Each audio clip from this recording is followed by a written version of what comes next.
28 ноября 2019 года я в Панама-Сити в отеле Blue Hostel, называется мой отель. У него достаточно высокие отметки на букинге. В принципе, здесь такая неплохая атмосфера, я потом расскажу, покажу. Такая площадочка, можно посидеть, кофе попить и с таким вот видом. Рассказываю, как вообще моя складывалась поездка, потому что я в первом видео об этом не рассказал. Изначально я познакомился на каучсерфинге с местным парнем отсюда, из Панама-Сити. Его зовут Джонни, может кто найдет, не буду ссылку оставлять на его профиль. В Панама-Сити он достаточно такой общительный парень. Принять он меня, я сначала хотел у него остановиться, но он сказал, что у него там кто-то, по-моему, приезжает, из Мексики девушка. Я посмотрел его профиль, он, смотрю, принимает только девушек, в основном отзывы-то от девушек у него. И подумал, ну ладно. Я говорю, он говорит, что я могу, в принципе, тебе помочь рассказать, что здесь, где и как, и мы можем встретиться, если что, в Панаме, если будет нужно. И он мне начал накидывать информацию. Все это я собирал, общался с ним. И по приезду сюда, с чего все начинается? Вы приезжаете если едете тикабусом, на вот эту станцию большую автобусную, она называется Альбрук. И из этой станции, с этой станции можно отправиться вообще в любую точку Панамы. Будь то Бокас-дель-Торо вам надо, там Тихоокеанское побережье, Атлантическое, соответственно, Бокас-Атлантическое, Тихоокеанское, есть очень много мест. Все это происходит именно с этой станции, она очень большая, очень много там автобусов, там же также метро находится сразу же. В первую очередь приезжайте на эту станцию, что он мне говорит, когда приедешь сюда, первым делом тебе нужно подключить Wi-Fi. На этой станции есть бесплатный Wi-Fi, я рассказывал в самом первом видео, как он называется. Обычная процедура, подключаете, вставляете там номер своего телефона и все, Wi-Fi достаточно хорошо работает на всей станции. И говорит, свяжись со мной. Я с ним связываюсь, это было часа 4, я уже не помню, утра, и он мне говорит, где можно сразу поесть. Там есть места в этом Эльбруке, одно, второе мне назвал. Но так как я познакомился с этой китайской девушкой, с Нэнси, мы решили сразу отправиться сюда, в хостел. Она говорит, я очень спать хочу, но проблема в том, что заселение в этом хостеле с 2 часов дня.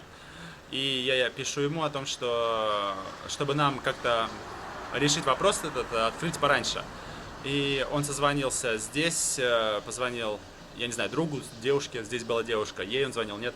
И договорились, что нам откроют в 6. То есть мы приехали, чуть-чуть подождали, и в 6 нам уже открыли.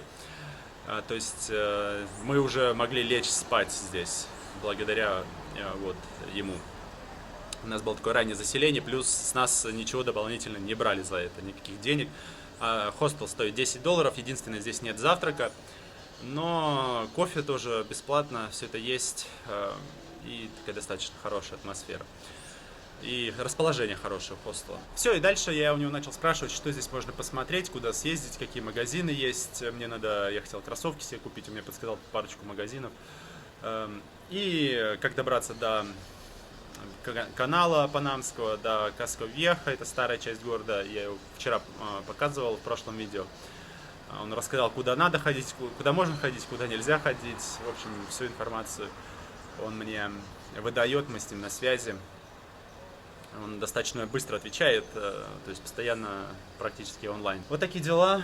И сейчас я отправляюсь уже на Панамский канал. Может быть, по пути зайду в какой-нибудь магазин, посмотрю себе кроссовки. Сегодня, кстати, праздник, не уверен, что это работает. На этом все, и дальше буду показывать, кое-какую информацию еще рассказывать попутно. Ну что, я на месте. Вот так выглядит помещение. Вот она остановка.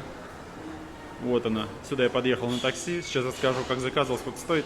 Заходите вот сюда, проходите этот эскалатор и вот там вот налево, где ребята стоят, там покупаете билет. Билет стоит $20. Это как бы самый дешевый тариф. Там есть еще другие тарифы. Поднимаемся вот оттуда. По эскалатору здесь есть, кстати, кафе. Можно посидеть, попкорн даже взять с собой. Прямо вот видно, что написано Мирафлорес. И, по-моему, он говорит направо дальше. Толкаем. И погнали. Заходим. Сканируем билетик.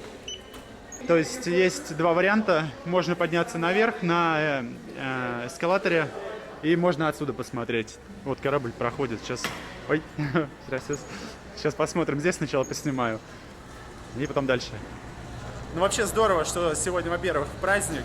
А во-вторых, дождь. Весь день идет дождь. И поэтому народу будет меньше. Сейчас покажу. Вау, какие они огромные. Еще руками машут. Здесь весь смысл в том, что меняется уровень воды, шлюзы открываются, спускается вода, потом поднимается, и корабль проходит. Очень интересно. Блин, ну здорово. Я, честно говоря, не ожидал, что... Я думал, как-то будет не так интересно. А здесь, когда здесь стоишь, ощущается по-другому. Ладно, пойдем сейчас куда-нибудь наверх еще поднимемся на лифте. Мужик где говорил. Второй вариант. Здесь можно взять попить кофе. Вот цены. $3 капучино. И разные тут эти брауни, что-то еще. Вот они, цены. По $3 эмпанада. Похоже на брауни. Вон тоже интересная штука. С изюмом. Это дата, когда строился Панамский канал. Вот они. Несколько этапов, я насколько понимаю, и написано, построено на пожертвование правительства Великобритании. Красивая табличка. Здесь можно купить открытки с Панамского канала, старые открытки.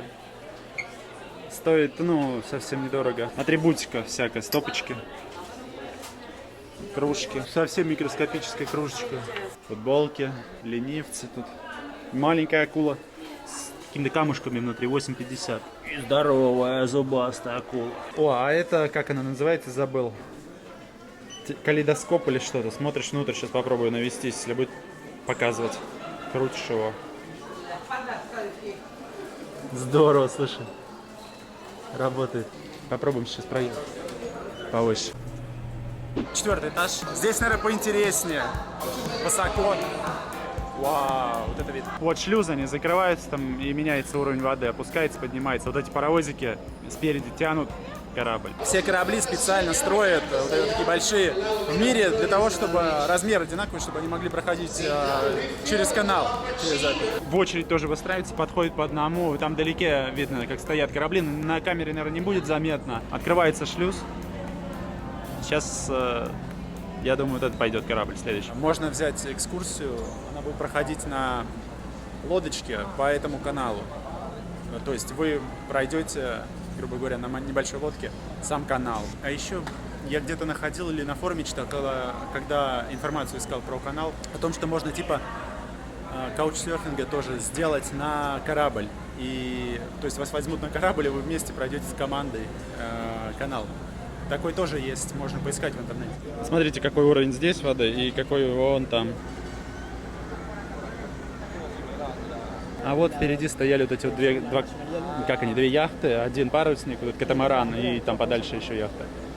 И они, видимо, совместно проходили. Вот этот парень, про которого я вчера рассказывал, который мне помогал, Джонни, он говорил, что здесь есть время, когда не проходят корабли. Это, по-моему, с 10:30 до 2 часов 30 минут дня. Как он сказал, корабли здесь не проходят. На ресепшене мне сказали, что это непрерывный процесс, и здесь нет такого. Не знаю, кому верить, я не проверял, но на всякий случай я решил приехать после 2 часов. Вот сейчас время, наверное, часа 4 дня. Так что лучше учесть этот момент. Вон там какой-то новый корабль заходит. Сейчас он пройдет вот сюда в канал, и воду начнут спускать. А это с другой стороны. Вот этот кораблик, самый первый, который я снимал, он уже вышел, прошел. Эти вот паровозики возвращаются. Пока корабль заходит, рассказываю, как я сюда добрался. Добрался я на такси от Blue Hostel, от своего. Здесь в Панаме работает такое приложение, оно называется InDrive. Это лучше, даже дешевле, точнее, чем Uber. Это тоже мне подсказали в хостеле. Ехал я сюда примерно 15 минут, это с учетом того, что сегодня нет пробок. И цена за это все дело была $4. Смысл этого приложения в том, что ты сам устанавливаешь цену на поездку. Отсюда можно добраться также на обычном такси, это гораздо дороже будет стоить Uber и плюс автобусы. Я, наверное, назад поеду на автобусе. Сейчас рассказывает вот этот, как его там, оператор. От 4 до 8 поездов помогают проходить канал кораблю. Как сильно опустился уровень, да, воды. Сейчас этот голос за кадром рассказывал, сколько стоят вот эти локомотивы, кем они построены были.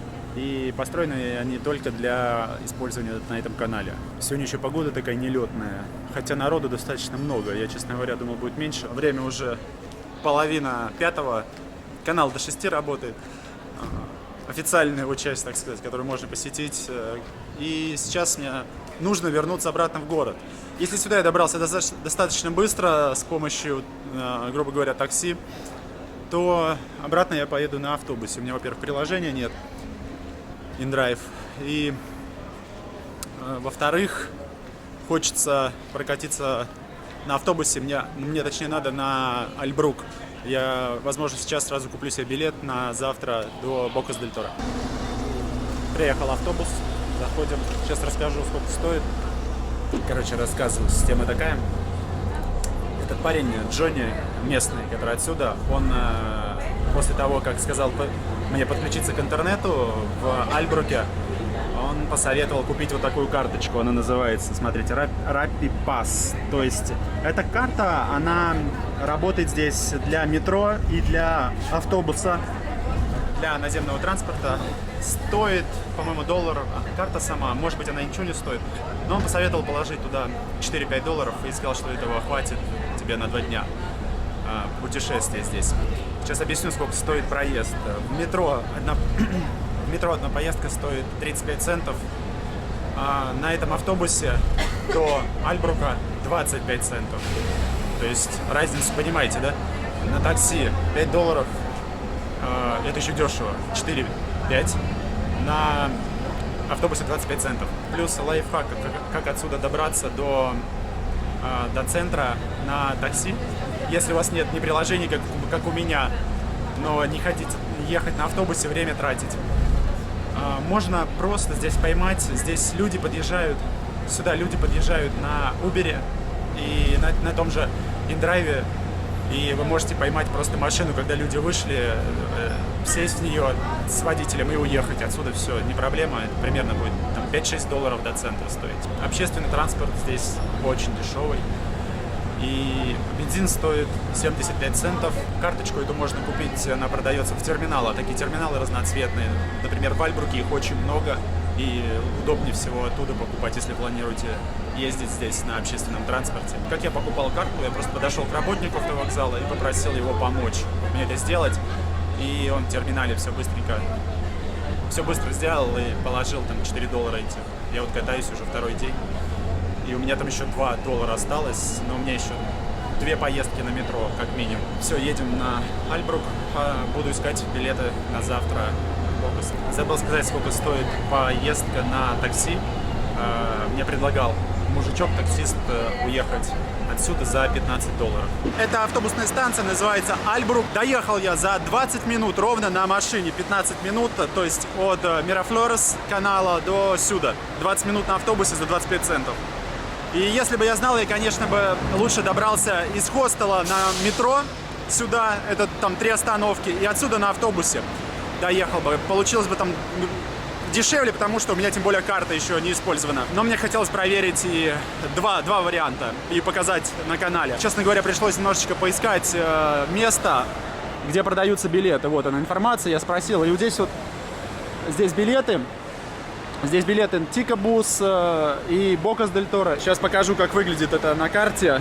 Вот здесь. Альбрук, Бахия, С. Гранд-терминаль Националь де Транспорта. Вот здесь находится эта информацион. Билет стоит $33. Это all-inclusive, по сути. Вы доезжаете до, я не помню, как правильно называется, Альмиранта или Чангиола. И оттуда сразу же здесь включен билет, стоимость лодки до острова. То есть это полностью трансфер за $33. Он продается в этой кассе. Вот здесь сзади меня выход. Выход мне написали 45-й, и там будет мой автобус в 6 вечера. Он ночной, потому что ехать достаточно долго. Мне нужно быть в 5:30 здесь. Так что все. Билет купил, все нормально. У меня еще завтра, по сути, целый день здесь. И сейчас надо где-то перекусить. Мне Джонни скидывал контакты заведения местного. Сейчас попробую его найти и там что-нибудь отведать. Вот такая тут елка огромная в Альбруке. Народу много тоже. Здорово. Вау. Нашел я наконец-то заведение, которое мне советовал Джонни. Сейчас покажу, как это выглядит на карте. Вот здесь. Если Бахия С, по-моему, я покупал билет, а вот здесь находится это заведение. С двух сторон этого терминала находятся общепиты. То есть, как они там, фудкорты. Вот это все. Здесь 2 куска мяса, рис, фрихорис, один платан. Это кукуруза. Я не знаю, как она сварена. Она как-то в початке была завернута. Мне сказали, это очень вкусно взять. И вот это мне посоветовал взять Джонни. И из папайи напиток. Вот эта еда стоит вся $8,5. Еды очень много. Я уже наедаюсь, честно говоря. Мясо почти съел. Все очень вкусно, такое нормально, на нормальном уровне. И сейчас попробуем вот эти вот. Вот это вот что такое. Прям берем и пробуем. Честно говоря, мне эту кукурузу посоветовал взять мужик, который стоял после меня. Говорит, очень вкусно. Это похоже на прессованное тесто, но маисовое. Такое спрессованное тесто, и оно как будто сварено. Это вкусно. Можно с кофе. Сейчас попробуем следующий, вот шарик. По идее он сладкий. Если то была вареная кукуруза, кукурузное тесто, то это жареное кукурузное тесто. Это то, что посоветовал Джонни. Но оно, в принципе, вкусное, можно есть, но я не очень люблю жареное. Я взял 2, наверное, съем только одну. Не, это вкусно, но я люблю больше мяса. Зашел сейчас в торговый центр в Альбруке. Мне, честно говоря, нужны кроссовки. Я здесь лазю, как, не знаю, один в шлепках. Мои промокли сегодня под дождем. Хочу найти Nike, если есть, сейчас что-нибудь прикуплю себе. Сколько здесь кроссовок, если вот такие взял посмотреть. Очень круто, тут вообще выбор. Nike моего любимого, очень много разного. Просто здорово. Класс. Сейчас что-нибудь примерю. Что-то вот такое нравится, разноцветное. Блин, единственное, я без носок даже. Ох, у меня глаза разбегаются, вообще класс. Сколько здесь кроссовок, вот эти мне тоже нравятся. Блин, просто огонь. Ничего я себе здесь не выбрал, размера не было подходящего. А что-то брать, что не очень нравится, как-то не хочется. Да и цены, в принципе, я бы не сказал, что здесь маленькие. Вот эти кроссовки золотые, что я смотрел, они стоят $145. Плюс еще 6% налог. Такая елка здесь красивая. Все, буду выбираться. Надо ехать уже в хостел. Время 8 часов вечера. Может быть, завтра еще что-нибудь куплю. Завтра все равно сюда приезжать. Приеду пораньше, еще покажу.